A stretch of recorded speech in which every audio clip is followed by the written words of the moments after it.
लहान मुलांशिवाय घराला घर पण येत नाही, हे पण अगदीच खरं आहे हा. सुट्ट्या असल्याने बहिणींच्या मुलं मुली आपल्याकडे आली. मामा, तुझ्या लग्नाला आम्ही हा डान्सच बसवणार म्हणे. म्हटलं ओके.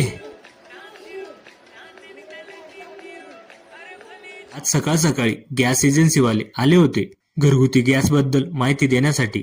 त्यांनी काही गोष्टी खूप महत्वाच्या सांगितल्या, तुम्ही पण नक्की ऐका. तिथं हंडी घ्यायला जाणार आहे, तिथं आपल्याला ही हंडी वजन करून घ्यायची नाही आणि सिलपॅक वगैरे चेक वगैरे धुवायची नाही. पण आपल्या घरातल्या महिला काय करतात, शिल्डी धुवून घेतात.